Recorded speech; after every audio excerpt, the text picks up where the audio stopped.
Taste the Daily.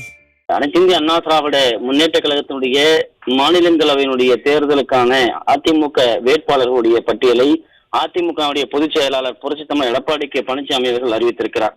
நாடாளுமன்ற மாநிலங்களவை தேர்தல் 2025 அனைத்திந்திய அண்ணா திராவிட முன்னேற்ற கழகத்தின் சார்பிலே போட்டியிடக்கூடிய வேட்பாளர்கள் பட்டியலை அனைத்திந்திய அண்ணா திராவிட முன்னேற்ற கழகத்துடைய பொதுச் செயலாளர் புரட்சித்தலைவர் எடப்பாடி கே பழனிசாமி அவர்கள் அறிவித்தார். அதனைத் தொடர்ந்து சென்னை பசுமை வழிச்சாலையில் இருக்கக்கூடிய செவ்வந்தி இல்லத்தில் அனைத்திந்திய அண்ணா திராவிட முன்னேற்ற கழகத்துடைய பொதுச் செயலாளர், சட்டமன்ற எதிர்க்கட்சித் தலைவர், முன்னாள் முதலமைச்சர் புரட்சித்தலைவர் எடப்பாடி கே பழனிசாமி அவர்களை, அதாவது அதிமுகவுடைய மாநிலங்களவை வேட்பாளராக அறிவிக்கப்பட்டிருக்கக்கூடிய அதிமுக கழக வழக்கறிஞர் பிரிவினுடைய மாநில செயலாளர் ஐஎஸ் என்பதுரை, அதே போன்று செங்கல்பட்டு கிழக்கு மாவட்ட அவைத்தலைவர், மாவட்ட ஊராட்சி குழு முன்னாள் தலைவர் தனபால் ஆகியோர் நேரில் சந்தித்து நன்றி தெரிவித்து சால்வை அணிவித்து மலர்கொத்து கொடுத்து அதிமுக பொதுச் செயலாளருக்கு நன்றி தெரிவித்திருக்கிறார்கள். இந்த தேர்தலில் அவர்கள் வெற்றி பெற்று சிறப்பாக மாநிலங்களவை உறுப்பினராக செயல்பட அதிமுகவுடைய பொதுச் செயலாளர் புரட்சித்தலைவர் எடப்பாடி கே பழனிசாமி அவர்கள் வாழ்த்து தெரிவித்திருக்கிறார். அனைத்திந்திய அண்ணா திராவிட முன்னேற்ற கழகத்தினுடைய பொதுச் செயலாளருடைய அறிவிப்பின்படி இன்றைக்கு அந்த 2 வேட்பாளர்களாக அறிவிக்கப்பட்டிருக்கக்கூடிய அதிமுக மாநில வழக்கறிஞர் பிரிவு செயலாளர் ஐஎஸ் என்பதுரை, செங்கல்பட்டு கிழக்கு மாவட்ட கழக அவைத்தலைவர், மாவட்ட ஊராட்சி குழு முன்னாள் தலைவர் தனபால் 2 பேரும் நேரில் சந்தித்து இன்றைக்கு அதிமுகவுடைய மாநிலங்களவை வேட்பாளராக அறிவிக்கப்பட்டிருக்கக்கூடிய பொதுச் செயலாளருக்கு நன்றி தெரிவித்திருக்கிறார்கள். அந்த காட்சிகளைத்தான் நாம் பார்த்து கொண்டிருக்கிறோம்.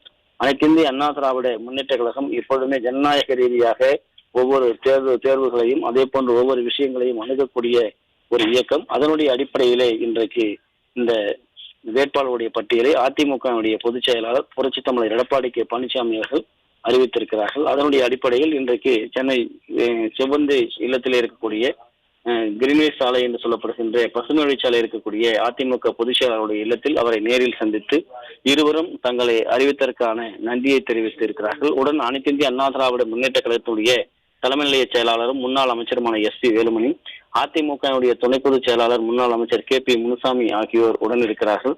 அந்த காட்சிகளை நாம் பார்த்து கொண்டிருக்கிறோம்.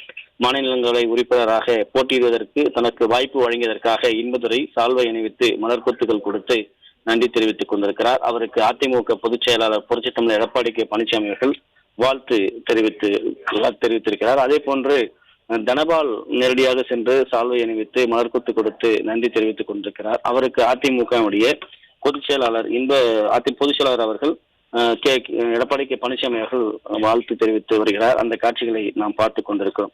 அனைத்திந்திய அண்ணா திராவிட முன்னேற்ற கழகத்துடைய மாநிலங்களவை உறுப்பினர் தேர்தலில் போட்டியிடக்கூடிய 2 வேட்பாளர்கள் அறிவிக்கப்பட்டதை தொடர்ந்து இருவரும் நேரில் சென்று தனக்கு வாழ்ப்பு வழங்கியதற்காக இருவரும் நன்றி தெரிவித்திருக்கிறார்கள். அந்த காட்சிகளை நாம் பார்த்து கொண்டிருக்கிறோம். ஐஎஸ் என்பதுரை, அதாவது ஏற்கனவே சட்டமன்ற உறுப்பினராக இருந்து பணியாற்றியவர். திருநெல்வேலி மாவட்டம் ராதாபுரம் நவ்வல்லடியை சேர்ந்த ஒரு வழக்கறிஞராக தொடர்ந்து அதிமுகவில் இருக்கிறார். அதிமுகவுடைய வழக்கறிஞர் பிரிவுடைய மாநில செயலாளராக இவர் இருக்கிறார். 2016 சட்டமன்ற தேர்தலிலே இவர் ராதாபுரம் சட்டமன்ற தொகுதியினுடைய அனைத்திந்திய அண்ணா திராவிட முன்னேற்ற கழகத்துடைய வேட்பாளராக தேர்வு செய்யப்பட்டு சட்டமன்ற உறுப்பினராகவும் இவர் பணியாற்றியிருக்கிறார். இன்றைக்கு அதிமுகவுடைய மாநிலங்களவை வேட்பாளராக குறிப்பாக போட்டியிடுவார் என்று அறிவிக்கப்பட்டிருக்கிறது. இதனால் நேரில் சந்தித்து அதிமுக பொதுச்செயலாளருக்கு நன்றி தெரிவித்து வருகிறார். அதே போன்று செங்கல்பட்டு அந்த பகுதியில் இருக்கக்கூடிய கிழக்கு மாவட்ட தலைவராக இருக்கக்கூடிய தனபால் அவர்களும் நேரிலே சந்தித்து இன்றைக்கு அனைத்திந்திய அண்ணா திராவிட முன்னேற்ற கழகத்தினுடைய பொதுச் செயலாளருக்கு நன்றி தெரிவித்து வருகிறார். செங்கல்பட்டு கிழக்கு மாவட்ட அவைத்தலைவராக இவர் பணியாற்றி வருகிறார். ஏற்கனவே மாவட்ட ஊராட்சி குழுவினுடைய முன்னாள் தலைவராகவும் இவர் இருந்திருக்கிறார். அதே போன்று முன்னாள் சட்டமன்ற உறுப்பினராகவும் தனபால் அவர்கள் இருந்திருக்கிறார். அதே போன்று முனைவர் பட்டம் வரை பெற்றிருக்கிறார். அதே போன்று சட்டப்பிரிவில் எம்எல் பட்டங்களை இவர் படித்திருக்கிறார். எம்பிஏ படித்திருக்கிறார். தனபாலுக்கு இந்த வாய்ப்பு வழங்கப்பட்டிருக்கிறது. அனைத்திந்திய அண்ணா திராவிட முன்னேற்ற கழகத்தினுடைய வேட்பாளர்களாக இந்த இருவரும் அதிமுகவுடைய தலைமையாக இருக்கக்கூடிய பொதுச் செயலாளர் புரட்சித்தலைவர் எடப்பாடி கே பழனிசாமி அவர்கள் அறிவித்திருக்கிறார். நாடாளுமன்ற மாநிலங்களவை தேர்தல் 2025 இந்த 2 வேட்பாளர்கள் களமிறங்குகிறார்கள் என்பது குறிப்பிடத்தக்கது. அதற்கான அதிகாரப்பூர்வ அறிவிப்பினை அதிமுகவுடைய பொதுச் செயலாளர் புரட்சித்தலைவர் எடப்பாடி கே பழனிசாமி அவர்கள் அறிவித்ததை தொடர்ந்து இன்றைக்கு நேரிலே சென்ற இந்த வேட்பாளர்கள் இன்பதுரை மற்றும் தனபால் இருவரும் நன்றி தெரிவித்துக் கொண்டிருக்கிறார்கள். அவருக்கு அதிமுக பொதுச் செயலாளர் அவர்கள் வாழ்த்து தெரிவித்திருக்கிறார். இந்த சந்திப்பின் பொழுது அதிமுக முன்னாள் அமைச்சர் தலைமை செயலாளர் எஸ்.பி. வேலுமணி, அதே போல அதிமுகவுடைய துணை பொதுச் செயலாளர் KP முனுசாமி உள்ளிட்ட அதிமுகவுடைய முக்கிய நிர்வாகிகள் உடன் இருந்திருக்கிறார்கள் என்பது குறிப்பிடத்தக்கது.